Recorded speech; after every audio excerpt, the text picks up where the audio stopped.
आज आमे कोठिकी जाउचे? आरी माँ मु काली गोटे भल घास बगीचा देखि आसीची। आज आमे सेठाकु जिबा आउ कणिया घास खाइके आसीबा। माँ हरिण ता छुआ सह घास खाउथिला। सेतेबेले किछि शिकारी जंगल रे बुलुथिले। सेमाने माँ हरिण को देखि ताको धरिबा पाई ता ऊपर को तीर मारिले। शिकारी माने एठाकु चली आसीचंती। मारी तू एठी आउ रहनी, शीघ्र एठु चली जा, नहले सेमाने तोते भी मारी देबे। नाई माँ मैं तुमको छाड़ी कुआडे भी जीबिनी, मैं तुमको मो सांगरे नहीं जीबी। जिद करनी रे माँ, मु तो सांगरे आउ जाई परिबिनी। तू जा माँ, निज जीवन बंचा। एमिति माँ हरिण ता झियो को बुझाउथिला। सेतेबेले गोटे शिकारी सेठाकु चली आसिला। शिकारी को देखि हरिण छुआ दौड़िकी सेठारु चली गला। दुष्ट शिकारी मो माँ को मारी तो सांगरे नहीं गला। से मते भी खोजुथिबो। मु जदी एबे मो घर को फेरिबी, शिकारी मते भी मारी देबो। एबे मो कुआडे जेबे, कोठी रहिबे?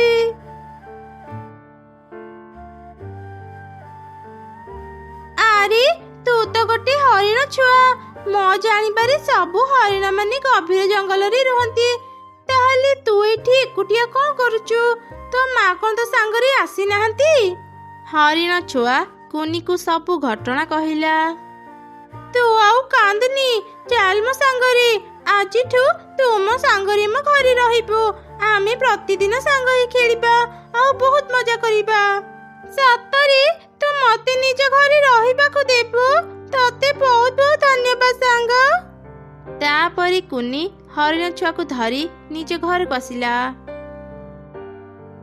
अरे माँ तू ये हरिण छुआ को आम घर को कहीं आनीचु?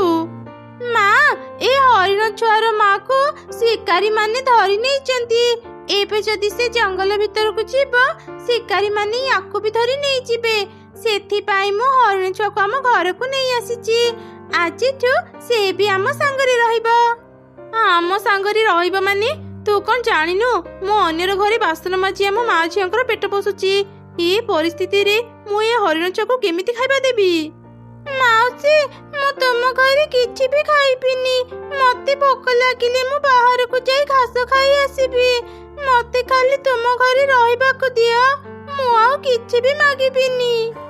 अच्छा ठीक अछि, ताहाले तू आम घरे रहि पारिबु। एमिति कही चढ़ई सेठारु चली गला। परदिन सकाळे माँ कुनी मु खाइबा रोषेई करि देइची, उठिले खाइ नेबो। मु एबे काम को जाउची। अच्छा ठीक अछि माँ, तुमे काम को जाओ, मु खाइबा खाइ नेबी। माँ तो काम को चली गले। चल संग आमे खाइबा भाग करी खाइ नेबा। ना संग मु तो खाइबा खाइबिनी। माउसी जानिले मते घर बाहर करि देबे। आरे सांग माँ जानिले सिना तते घर बाहर करिबे। तू बस मु एबे खाइबा आनुची। तापरे कुनी खाइबा आनिला। हरिण छुआ और कुनी भाग करी से खाइबा खाइले। ठीक सेही समय रे माँ चढ़ी घर को फेरी आसिला। ए कौन माँ, तुमे एते जल्दी घर को फेरी आसिलो जे? अरे माँ आज मालिकाणी को घर को किछि कुणिया आसीबे। मोर आज घर को फेरी फेरू डेरी हेबो। तू व्यस्त हेबु भाबी मु तते कहिबाकू चली आसिली। ए कौन हरिण छुआ, तू तो कहिथिलु तू आम घरे खाइबा खाइबुनी। हेले मु घरु गला परी तू मो झियर खाइबा नहीं खाउचु? माँ माँ ताकू जमा भी रागनी।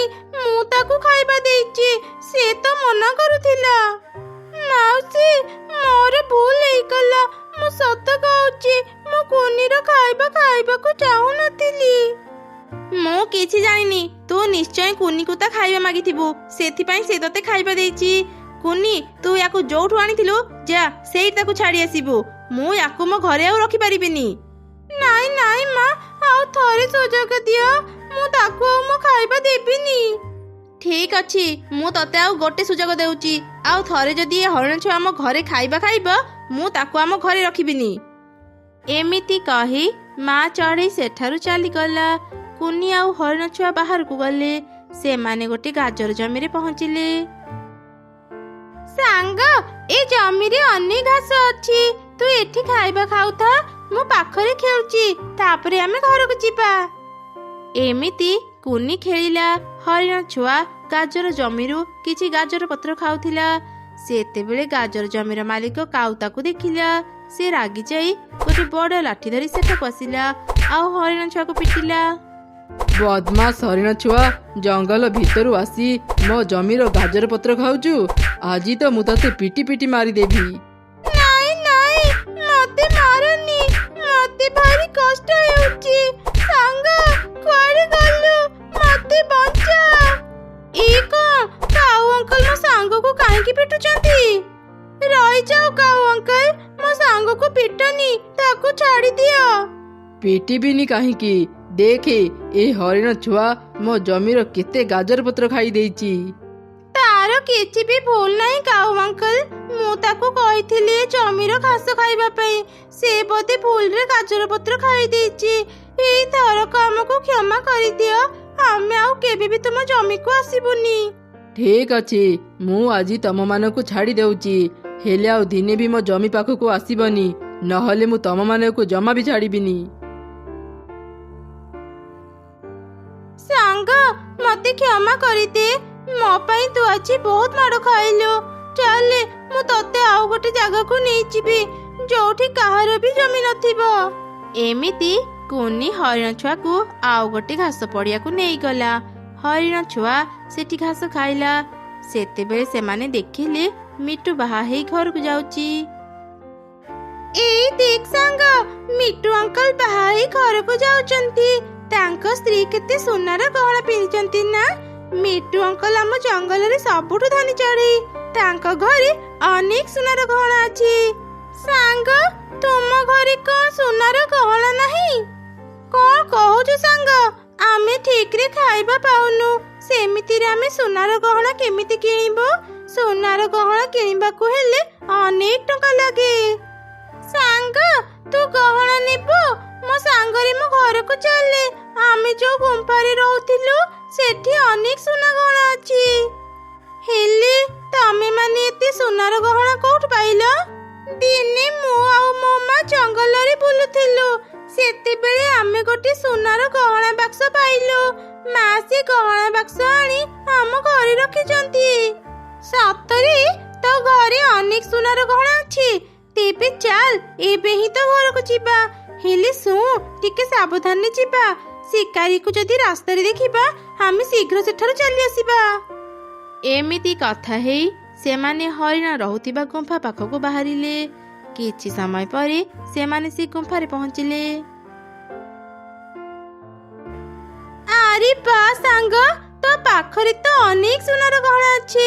ଏସବୁ ଯଦି ଆମେ ମାକୁ ଦେବା, ସେଇ ଗହଣା ବିକ୍ରି କରି ତୋ ପାଇଁ ବି ଖାଇବା କିଣି ପାରିବେ। ସୁନାର ଗହଣା ବିକ୍ରି ବି କରନ୍ତି? ଏକଥା ତ ମୁଁ ଜାଣିନଥିଲି, ନହେଲେ ତତେ ଏକଥା କେବେଠୁ କହିସାରନ୍ତିନି।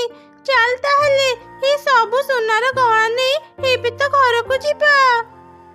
ସେମାନେ ସବୁ ସୁନାର ଗହଣା ଧରି ଘରକୁ ଆସିଲେ। କିଛି ସମୟ ପରେ ଅନ୍ଧାର ହେଇଗଲା। ମା ଚଢ଼େଇ ତା ଘରକୁ ଫେରିଲା। ମା, ତୁମେ ଆସିଗଲ? ଆମେ କେତେବେଳୁ ତୁମକୁ ଅପେକ୍ଷା କରି ବସିଥିଲୁ। ତମେ ମାନେ ମତେ କାହିଁକି ଅପେକ୍ଷା କରିଥିଲ?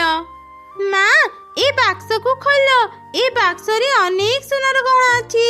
ଏସବୁ ହରିଣ ଛୁଆ ତୁମକୁ ଆଣି ଦେଇଛି, ଯେମିତି ତୁମେ ତାକୁ ଆଉ ଘରୁ ବାହାର କରିବନି। ଆରେ ସତରେ ତ, ଏଥିରେ ତ ଅନେକ ସୁନା ଗହଣା ଅଛି। ହରିଣ ଛୁଆ, ତୁ ଏସବୁ କୋଉଠୁ ପାଇଲୁ? ହରିଣ ଛୁଆ ଚଢ଼େଇକୁ ସବୁ ଘଟଣା କହିଲା। ହରିଣ ଛୁଆ, ମତେ କ୍ଷମା କରିଦେବୁ। ମୁଁ ତୋ ସହ ବହୁତ ଖରାପ ବ୍ୟବହାର କରିଛି। କଣ କରିବି କହ? ଆମେ ବହୁତ ଗରିବ, ଖାଇବା କିଣିବା ପାଇଁ ଅନେକ ଟଙ୍କା ଦରକାର। ସେଥିପାଇଁ ମୁଁ ତତେ ଆମ ଘରେ ରଖିବାକୁ ଚାହୁଁନଥିଲି। ସକାଳେ ତତେ ଖାଇବାକୁ ନ ଦେଇ ଅନେକ କଥା ଶୁଣେଇଦେଲି, ଆଉ ତୁ ସେ ଖାଇବା ଯୋଗାଡ଼ କରିବା ପାଇଁ ଏତେ ଗୁଡେ ସୁନାର ଗହଣା ନେଇ ଆସିଲୁ। ଏସବୁ ବିକ୍ରି କଲେ ଆମକୁ ଅନେକ ଟଙ୍କା ମିଳିବ। ମାଉସୀ, ଏ ସୁନାର ଗହଣା ବିକ୍ରି କରି ତୁମେ ନିଜ ପାଇଁ ଗୋଟେ ଘର କିଣ। ତୁମ ଘରର କେତେ ଜାଗା ଭାଙ୍ଗି ଯାଇଛି। ହଁ, ଘର ବି କିଣିବି, ଆଉ ଗୋଟେ ଜମି କିଣି ଚାଷ ବି କରିବି। ଆମର ଆଉ ଖାଇବାର ଅଭାବ ରହିବନି। ସେମିତି ହେଲେ ହରିଣ ଛୁଆ ସବୁଦିନ ଆମ ସାଙ୍ଗରେ ରହିପାରିବ। ସେମିତି ହେଲେ ବହୁତ ମଜା ହେବ। ମୁଁ ଆଉ ହରିଣ ଛୁଆ ସବୁଦିନ ଏକାଠି ରହିବୁ ଆଉ ସାଙ୍ଗ ହେଇ ଖେଳିବୁ। ତାପରେ ଚଢ଼େଇ କିଛି ସୁନାର ଗହଣା ବିକ୍ରି କରି ଗୋଟେ ସୁନ୍ଦର ଘର କିଣିଲା। ଆଉ ତାପରେ ସେ ଗୋଟେ ଜମି କିଣି ସେଥିରେ ଚାଷ କଲା। ଏମିତି ତାଙ୍କର ସବୁ ଅଭାବ ଦୂର ହେଲା। ଚଢ଼େଇ ନିଜ ଘର ପଛପଟେ କିଛି ଷ୍ଟ୍ରବେରୀ ଚାଷ କରିଥିଲା। ସବୁ ଷ୍ଟ୍ରବେରୀ ଗଛ ଭିତରୁ ଗୋଟେ ଷ୍ଟ୍ରବେରୀ ଗଛ ବହୁତ ବଡ଼ ଥିଲା। ସେଇ ବଡ଼ ଷ୍ଟ୍ରବେରୀ ଗଛରେ ଦୁଇଟି ବଡ଼ ବଡ଼ ଷ୍ଟ୍ରବେରୀ ଝୁଲିଥିଲା। ଗୋଟେ ଥିଲା କଞ୍ଚା ଷ୍ଟ୍ରବେରୀ ଆଉ ଗୋଟେ ଥିଲା ପାଚିଲା ଷ୍ଟ୍ରବେରୀ। ଆଜି ମୁଁ ବହୁତ ଖୁସି। ମୋ ଦେହର ରଙ୍ଗ ଲାଲ ହେଇଯାଇଛି। ମୁଁ କେତେ ସୁନ୍ଦର ଦେଖାଯାଉଛି। ମୋ ଦେହରୁ କେତେ ବଢ଼ିଆ ବାସ୍ନା ବାହାରୁଛି। ସମସ୍ତେ ମତେ ଦେଖିଲେ ମୋର ପ୍ରଶଂସା କରିବେ। ମୁଁ ସମସ୍ତଙ୍କର ପ୍ରିୟ ହେଇଗଲି। କିରେ ସବୁଜ ଷ୍ଟ୍ରବେରୀ, ତୁ ଏଯାଏଁ ପାଚିନୁ? ତୁ ସେମିତି କଞ୍ଚା ହେଇକି ରହିଗଲୁ। ଅନ୍ୟମାନଙ୍କ ପାଖରେ ତୋର କିଛି ମୂଲ୍ୟ ନାହିଁ। ଏତେ ଅହଙ୍କାର ଭଲ ନୁହଁ ସାଙ୍ଗ। ତୁ ବୋଧେ ଭୁଲି ଯାଉଛୁ ଆମେ ଗୋଟିଏ ଗଛର ଫଳ। କିଛି ଦିନ ତଳେ ତୋ ରଙ୍ଗ ବି ମୋ ପରି ସବୁଜ ଥିଲା। ତୁ ଟିକେ ଆଗ ପାଚିଗଲୁ, ସେଥିପାଇଁ ତୋ ରଙ୍ଗ ଲାଲ ହେଇଗଲା। କିଛି ଦିନ ପରେ ମୋ ରଙ୍ଗ ବି ତୋ ପରି ଲାଲ ହେଇଯିବ। ଏଇ ଛୋଟ କଥା ପାଇଁ ଏମିତି ଅହଙ୍କାର କାହିଁକି କରୁଛୁ କହିଲୁ? ହଁ ମୁଁ ବୁଝିଗଲି। ତୁ ମତେ ହିଂସା କରୁଛୁ ବୋଲି ଏମିତି କହୁଛୁ। ମୁଁ ତୋଠୁ ଆଗ ସୁନ୍ଦର ହେଇଗଲି। ଏଇ ରାସ୍ତାରେ ଯୋଉ ଚଢ଼େଇ ଯାଉଛନ୍ତି ସେମାନେ ମତେ ଦେଖି ମୋର ପ୍ରଶଂସା କରୁଛନ୍ତି। ହେଲେ କେହି ବି ତତେ ଦେଖୁନାହାନ୍ତି କି ତୋର ପ୍ରଶଂସା କରୁନାହାନ୍ତି। ସେଥିପାଇଁ ତ ମନରେ ଈର୍ଷା ହେଉଛି ନା। କଞ୍ଚା ଷ୍ଟ୍ରବେରୀ ଆଉ ପାଚିଲା ଷ୍ଟ୍ରବେରୀ ଯେତେବେଳେ ଏମିତି କଥା ହେଉଥିଲେ ସେହି ସମୟରେ ଷ୍ଟ୍ରବେରୀ ଚାଷ କରିଥିବା ଚଢ଼େଇ ସେଠାକୁ ଆସିଲା। ତାକୁ ଦେଖି ପାଚିଲା ଷ୍ଟ୍ରବେରୀ କହିଲା, ଏଇ ତ ଆମ ମାଲିକାଣୀ ଆସିଗଲେ। ଚାଲ ତାଙ୍କୁ ପଚାରିବା ସେ ଆମ ଦୁଇ ଜଣଙ୍କ ଭିତରୁ କାହାକୁ ବେଶୀ ଭଲ ପାଆନ୍ତି। ଆଚ୍ଛା ମାଲିକାଣୀ ଟିକେ କୁହନ୍ତୁ ତ, ଆମ ଦୁଇ ଷ୍ଟ୍ରବେରୀଙ୍କ ଭିତରୁ କୋଉ ଷ୍ଟ୍ରବେରୀକୁ ତମେ ବେଶୀ ଭଲ ପାଅ? ଆମ ଦୁଇ ଜଣଙ୍କ ଭିତରୁ କିଏ ତୁମକୁ ବେଶୀ ସୁନ୍ଦର ଲାଗୁଛି କହିଲ? ମୁଁ ତମ ଦୁଇ ଜଣଙ୍କୁ ଚାଷ କରିଛି। ମୋ ପାଇଁ ତମେ ଦୁଇ ଜଣ ସମାନ। ତମେ ଦୁଇ ଜଣ ହିଁ ବହୁତ ସୁନ୍ଦର ଲାଗୁଛ। ନା ଏମିତି ହେଇପାରିବନି। ଦୁଇ ଜଣ ଯାକ ଏକା ସାଙ୍ଗରେ ସୁନ୍ଦର କେମିତି ଲାଗିବ? ବୁଝିଗଲି, ତୁମେ କଞ୍ଚା ଷ୍ଟ୍ରବେରୀର ମନେ ରଖିବା ପାଇଁ ଏମିତି ମିଛ କହୁଛ ନା। ନା ମୁଁ କାହାକୁ ବି ଖୁସି କରିବା ପାଇଁ ଏକଥା କହିନି। ମୁଁ ଯାହା ବି କହିଛି ତା ଠିକ କହିଛି। କେମିତି ଠିକ କହୁଛ? ମୁଁ କଞ୍ଚା ଷ୍ଟ୍ରବେରୀ ଠାରୁ ବି ବେଶୀ ସୁନ୍ଦର ଦେଖାଯାଉଛି। ତା ଜାଣିବି ତୁମେ କଞ୍ଚା ଷ୍ଟ୍ରବେରୀକୁ ସୁନ୍ଦର କହୁଛ। ଏଇଠୁ ଜଣାଗଲା ତୁମେ କେତେ ମିଛୁଆ। ଆରେ ସାଙ୍ଗ କଞ୍ଚା ଷ୍ଟ୍ରବେରୀ, ମାଲିକାଣୀଙ୍କ ସହ କାହିଁକି ଝଗଡ଼ା କରୁଛୁ କହିଲୁ? ଏଇ ଚୁପ୍, ମତେ ତୁ ତୋର ସାଙ୍ଗ କହିବୁନି ବୁଝିଲୁ। ମାଲିକାଣୀ ତୋର ଟିକେ ପ୍ରଶଂସା କରିଦେଲେ ତ ସେଥିପାଇଁ ତୋର ମୁହଁ ବଢିଗଲା। ଦିନ ଆସିବ ତୁ ଜାଣିବୁ ମୁଁ ତୋଠୁ କେତେ ସୁନ୍ଦର। ଏମିତି କିଛି ଦିନ ବିତିଗଲା। ଦିନେ ଚଢ଼େଇର ଦୁଇ ଛୁଆ ଷ୍ଟ୍ରବେରୀ ଗଛ ପାଖରେ ଆସି ଝଗଡ଼ା କରୁଥିଲେ। ଏଇ ତତେ କେତେ ଥର କହିବି, ମା ଯେତେବେଳେ ବି ଚକୋଲେଟ ଦେବେ ମୁଁ ଅଧିକା ନେବି, କାହିଁକି ନା ମୁଁ ବଡ। ମା ତୋଠୁ ବେଶୀ ମତେ ଭଲ ପାଆନ୍ତି। ହଁ ତୁ ବଡ ହେଇପାରୁ, ହେଲେ ମା ତୋ ପରି ମତେ ବି ଭଲ ପାଆନ୍ତି। ସେଥିପାଇଁ ମା ଯାହା ବି ଦେବେ ଆମେ ସମାନ ଭାଗ କରି ନେବା। ଏଇ ତମେ ଦୁଇ ଜଣ ଝଗଡ଼ା ବନ୍ଦ କର। ମା କେବେ ବି ଦୁଇ ଛୁଆଙ୍କ ଭିତରୁ ଗୋଟେ ଛୁଆକୁ ଅଧିକ ଭଲ ପାଏନି। ସେ ତାର ଦୁଇ ଛୁଆଙ୍କୁ ହିଁ ସମାନ ଭଲ ପାଏ। ତମେ ଦୁଇ ଛୁଆ ତମ ମା ପାଖରେ ମୂଲ୍ୟବାନ। ସେଥିପାଇଁ ତମ ମା ଯାହା ବି ଦିଏ ସମାନ ଭାଗ କରି ଖାଅ। ନା ତମେ ଦୁଇ ଜଣ ଏଇ କଞ୍ଚା ଷ୍ଟ୍ରବେରୀର କଥା ଶୁଣନି। ଦୁଇ ଜଣଙ୍କୁ ସମାନ ଭାବରେ କେହି ବି ଭଲ ପାଆନ୍ତିନି। ତମ ମା ତମ ଦୁଇ ଜଣଙ୍କ ଭିତରୁ ଜଣକୁ ବେଶୀ ଭଲ ପାଉଥିବେ। ନା ଏ ଲାଲ ଷ୍ଟ୍ରବେରୀର କଥା ଶୁଣି ତମେ ମାନେ ପୁଣି ଝଗଡ଼ା କରନି। ବଡ ହେଉ କିମ୍ବା ସାନ, ମା ତାର ଦୁଇ ଛୁଆଙ୍କୁ ସମାନ ଭଲ ପାଏ। ଯଦି ଜାଣିବାକୁ ଚାହୁଁଛ ପରୀକ୍ଷା କରିନିଅ। ଆମେ କେମିତି ପରୀକ୍ଷା କରିବୁ? କାଲି ତମେ ମାନେ କିଛି କାମ ନ କରି ଶୋଇ ରହିବ।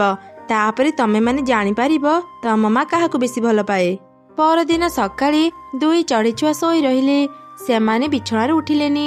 କିଛି ସମୟ ପରେ ତାଙ୍କ ମା ସେଠାକୁ ଆସି କହିଲା, କିରେ ଆଜି ତମେ ଦୁଇ ଜଣ ଏତେ ସମୟ ଯାଇ ଶୋଇ ରହିଛ? ମୋ ସାଙ୍ଗରେ ଖାଇବା ଖୋଜିବାକୁ ଯିବନି କି? ମା ମତେ ଆଜି ଜମା ବି ଭଲ ଲାଗୁନି। ଭାରି ଦୁର୍ବଳ ଲାଗୁଛି। ମୁଁ ଆଜି କୁଆଡେ ବି ଯାଇପାରିବିନି। ମା ମୋ ଦେହ ବି ଆଜି ଭଲ ନାହିଁ। ମୁଁ ବି କୁଆଡେ ଯାଇପାରିବିନି। ଆଚ୍ଛା ହଉ, ଆଜି ତମେ ଦୁଇ ଜଣ ଆରାମ କର। କଣ ଖାଇବ କୁହ, ମୁଁ ତମ ମନ ପସନ୍ଦର ଖାଇବା ଆଣିଦେବି। ଦୁଇ ଛୁଆଙ୍କର ଦେହ ଖରାପ କଥା ଜାଣି ମା ଚଢ଼େଇଟି ବହୁତ ଦୁଃଖୀ ଥିଲା। କିଛି ସମୟ ପରେ ସେ ତାର ଦୁଇ ଛୁଆଙ୍କ ପାଇଁ ମନପସନ୍ଦର ଖାଇବା ଆଣିଦେଲା। ଏମିତି ସେ ଦୁଇ ଛୁଆ ଜାଣିଗଲେ ତାଙ୍କ ମା ଦୁଇ ଜଣଙ୍କୁ ସମାନ ଭାବରେ ଭଲ ପାଏ। ପରଦିନ ସେମାନେ ପୁଣି ଥରେ ଷ୍ଟ୍ରବେରୀ ଗଛ ପାଖକୁ ଗଲେ। କଞ୍ଚା ଷ୍ଟ୍ରବେରୀ, ତୁମେ ଠିକ କହୁଥିଲ। ମା ଆମ ଦୁଇ ଜଣଙ୍କୁ ସମାନ ଭଲ ପାଆନ୍ତି। ମୁଁ ନିଜ ଭୁଲ ବୁଝିଗଲି। ମୁଁ ଆଉ କେବେ ବି ମୋ ଭଉଣୀ ସହ ଝଗଡ଼ା କରିବିନି। ହଁ ହଁ, ମୁଁ ବି ବୁଝିଗଲି। ମୁଁ ବି ମୋ ଭଉଣୀ ସହ ଝଗଡ଼ା କରିବିନି। ଯାହାର ନିଜର ମୂଲ୍ୟ ନାହିଁ ସେ ଅନ୍ୟମାନଙ୍କୁ ଜ୍ଞାନ ଦେଉଛି। ଦେଖ, କିଏ କହିଲା କଞ୍ଚା ଷ୍ଟ୍ରବେରୀର ମୂଲ୍ୟ ନାହିଁ? କଞ୍ଚା ଷ୍ଟ୍ରବେରୀ ପାଇଁ ଆମେ ନିଜ ଭୁଲ ବୁଝିପାରିଲୁ, ସେଥିପାଇଁ ତାର ମୂଲ୍ୟ ଆମ ପାଖରେ ବହୁତ। ହେଲେ ତୋ ପାଇଁ ଆମ ଭିତରେ ଆହୁରି ଝଗଡ଼ା ହେଉଥିଲା। ତୋ ମୂଲ୍ୟ ଆମ ପାଖରେ କିଛି ବି ନାହିଁ। ତ ଆମେ ଦୁଇଟା ଛୋଟିଆ ଛୁଆ, ସେଥିପାଇଁ ଏ କଞ୍ଚା ଷ୍ଟ୍ରବେରୀର କଥାରେ ପଡ଼ିଯାଇଛ। କିଏ ଠିକ କିଏ ଭୁଲ ଜାଣିପାରୁନ। ଯାଅ, ଚାଲିଯାଅ ଏଠୁ।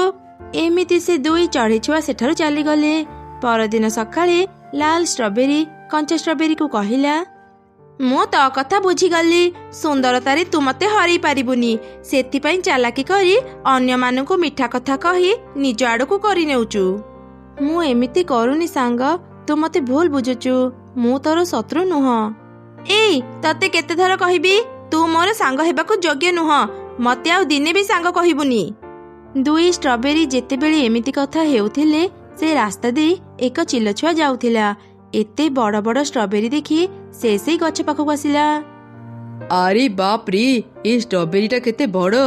ମୁଁ ଏତେ ବଡ଼ ଲାଲ ଷ୍ଟ୍ରବେରୀ ଆଗରୁ ଦେଖିନଥିଲି। ମୁଁ ଆଜି ଆକୁ ପାଳି ଖାଇବି। ବହୁତ ଦିନରୁ ମୁଁ ଷ୍ଟ୍ରବେରୀ ଖାଇନି। ଚିଲ ଛୁଆର ଏପରି କଥା ଶୁଣି ଲାଲ ଷ୍ଟ୍ରବେରୀ ବହୁତ ଡରିଗଲା। ସାଙ୍ଗ କଞ୍ଚା ଷ୍ଟ୍ରବେରୀ, ମତେ ବଞ୍ଚା। ଏ ଚିଲ ଛୁଆ କହୁଛି ମତେ ଖାଇଦେବ। ମତେ ରକ୍ଷା କର ସାଙ୍ଗ। ଆରେ ଲାଲ ଷ୍ଟ୍ରବେରୀ, ମୋ ଆଗରୁ ତୁ ପାଚିଥିଲୁ ବୋଲି ବହୁତ ଅହଙ୍କାର କରୁଥିଲୁ। ହେଲେ ତୁ ଭୁଲି ଯାଇଥିଲୁ ପାଚିଲା ଫଳକୁ ଚଢ଼େଇମାନେ ଆଗ ଖାଆନ୍ତି। ଆଜି ତୋର ଏ ଅବସ୍ଥା ଦେଖି ମୁଁ ଜମା ବି ହସିବିନି କି ତୋର ମଜା ଉଡ଼େଇବିନି। ମୁଁ ଜାଣେ ଦିନେ ଦିନେ ତୋ ପରି ଅବସ୍ଥା ମୋର ବି ହେବ। କଞ୍ଚା ଷ୍ଟ୍ରବେରୀର କଥା ସରିଛି କି ନାହିଁ, ଚିଲ ଛୁଆ ସେ ଲାଲ ଷ୍ଟ୍ରବେରୀକୁ ତୋଳି ଖାଇଦେଲା ଆଉ ତାପରେ ସେଠାରୁ ଚାଲିଗଲା।